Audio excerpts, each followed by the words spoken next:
प्रिय विद्यार्थियों, famous Hindi channel में आप सभी का स्वागत है। आइए कक्षा 9 के हिंदी काव्य खंड के अंतर्गत पंचवटी के शेष पद्यांशों का संदर्भ, प्रसंग और व्याख्या देखते हैं। तो अगला पद्य है बिखेर देती वसुंधरा मोती, सबके सोने पर रवि बटोर लेता है सब उनको सदा सवेरा होने पर। और विराम दायिनी अपनी संध्या को दे जाता है, शून्य श्याम तनु जिससे उसका नया रूप झलकाता है। संदर्भ लिखेंगे। प्रस्तुत पद्यांश हमारी पाठ्य पुस्तक हिंदी के काव्य खंड में संकलित मैथिली शरण गुप्त द्वारा रचित पंचवटी नामक शीर्षक कविता से उद्धृत है। अब आइए इसका प्रसंग देखते हैं।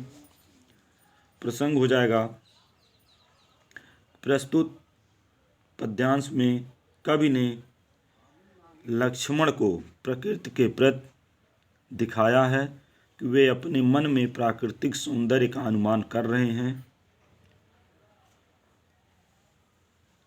इस प्रकार लक्ष्मण के माध्यम से प्राकृतिक सौंदर्य का वर्णन किया गया है। पुनः एक बार देख लीजिए, या आप ऐसे भी लिख सकते हैं कि प्रस्तुत पद्यांश में लक्ष्मण के माध्यम से प्राकृतिक सौंदर्य का वर्णन किया गया है। आइए इसका कठिन शब्द देखते हैं। वसुंधरा मतलब होता है पृथ्वी, रवि माने होता है सूर्य, सूर्य का पर्यायवाची है। विराम दायिनी मतलब आराम देने वाली, शून्य मतलब आकाश। अब आइए इसका व्याख्या देखते हैं। है बिखेर देती वसुंधरा मोती, सबके सोने पर।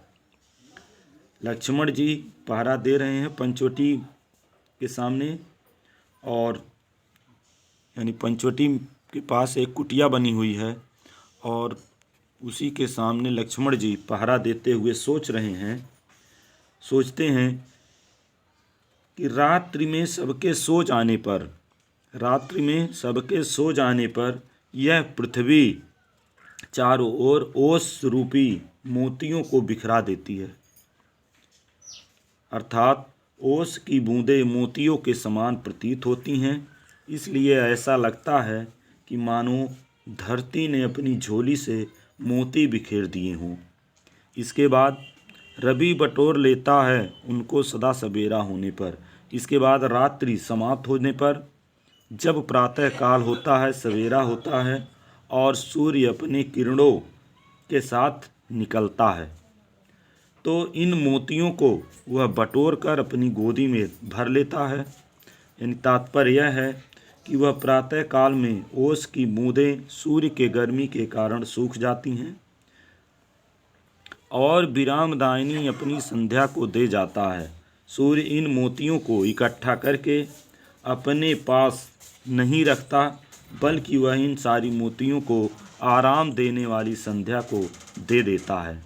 मानो सूर्य आराम के बदले उसे मोती सौंपता है। शून्य श्याम तनु जिससे उसका नया रूप झलकता है।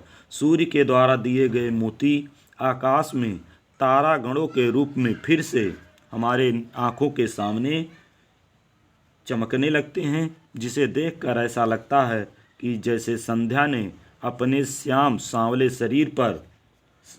सांवले शरीर को इन मोतियों से सजा लिया हो और उसका नया सौंदर्य झलक रहा हो। पुनः एक बार देख लीजिए, आप व्याख्या लिखेंगे। पहले संदर्भ देख लीजिए। लिखेंगे, प्रस्तुत पद्यांश में लक्ष्मण पंचवटी के सामने पहरा दे रहे हैं और वहाँ के प्राकृतिक सौंदर्य का वर्णन किया गया है। और लिखेंगे व्याख्या इसका कि पहरा देते हुए लक्ष्मण जी सोचते हैं कि रात्रि में सबके सो जाने पर यह पृथ्वी ओस रूपी मोतियों को बिखरा देती है, अर्थात ओस की बूंदें मोतियों के समान प्रतीत होने लगती हैं, इसलिए ऐसा लगता है कि मानो धरती ने अपनी झोली से मोतियां बिखेर दिए हों। इसके बाद रात्रि समाप्त हो जाती है और प्रातः काल होता है और सूर्य अपनी किरणों के साथ उदित होता है, निकलता है, तो वह इन मोतियों को बटोर कर अपने गोदी में भर लेता है। तात्पर्य यह है कि प्रातः काल होने से सूर्य की गर्मी से वे ओस की बूंदें सूख जाती हैं। सूर्य इन मोतियों को अपने पास एकत्रित करके रखता नहीं है, बल्कि वह इन सारी मोतियों को आराम देने वाली संध्या को दे देता है। मानो सूर्य आराम के बदले उन्हें मोती सौंपता है। सूर्य के द्वारा दिए हुए मोती आकाश में तारों के रूप में, यानी तारागणों के रूप में फिर से हमारे आंखों के सामने चमकने लगते हैं। उन्हें देखकर ऐसा प्रतीत होता है जैसे संध्या ने अपने सांवले शरीर को इन मोतियों से सजा लिया हो और उसका नवीन सौंदर्य झलक रहा हो। अब आइए इसका काव्य सौंदर्य देखते हैं। भाषा खड़ी बोली, रस श्रृंगार, गुण माधुर्य, छंद मात्रिक है, अलंकार अनुप्रास है। आइए अगले पद की ओर चलते हैं।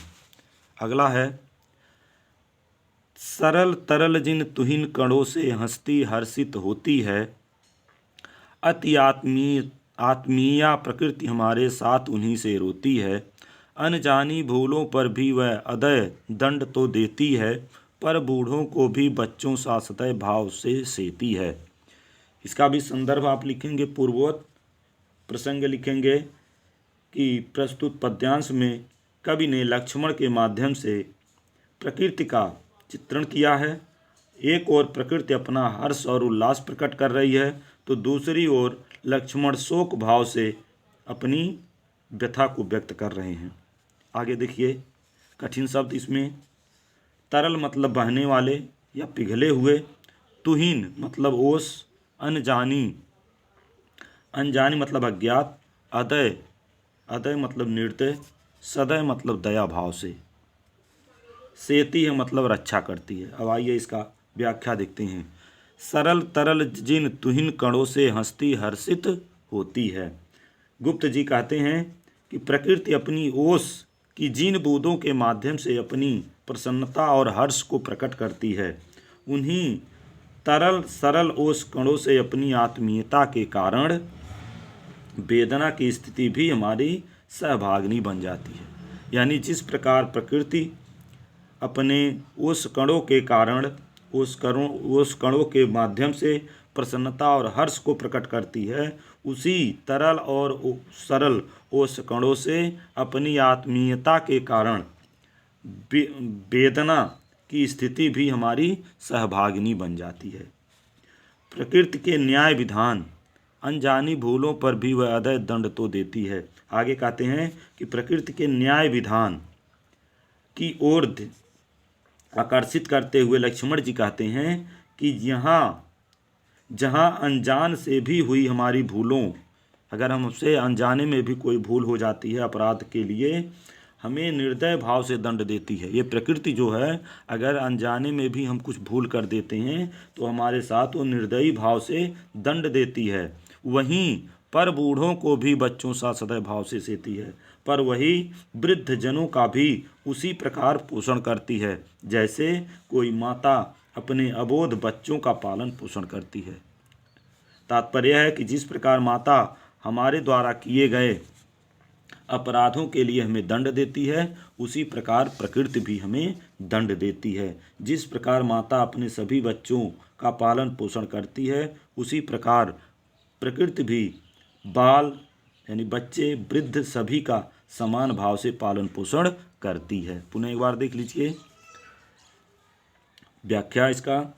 गुप्त जी कहते हैं कि प्रकृति अपनी ओस की जिन बूंदों के माध्यम से अपनी हर्ष और प्रसन्नता को प्रकट करती है, उन्हीं तरल और सरल ओस कणों से अपनी आत्मीयता के कारण, सुंदरता के कारण वेदना की स्थिति में भी यह हमारी सहभागिनी बन जाती है, यानी हमारा साथ देती है।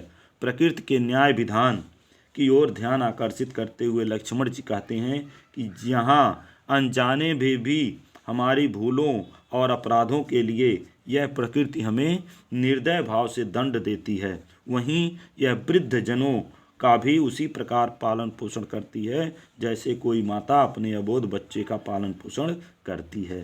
तात्पर्य यह है कि यह प्रकृति जिस प्रकार माता हमारे द्वारा किए गए अपराधों के लिए हमें दंड देती है, उसी प्रकार प्रकृति भी हमें दंड देती है। जिस प्रकार माता अपने सभी बच्चों का पालन पोषण करती है, उसी प्रकार प्रकृति भी बाल वृद्ध सभी का समान भाव से पालन पोषण करती है। काव्य सौंदर्य देखते हैं बच्चों। भाषा खड़ी बोली, श्रृंगार रस हो जाएगा, गुण माधुर्य, छंद मात्रिक, अलंकार रूपक, अनुप्रास और उत्प्रेक्षा।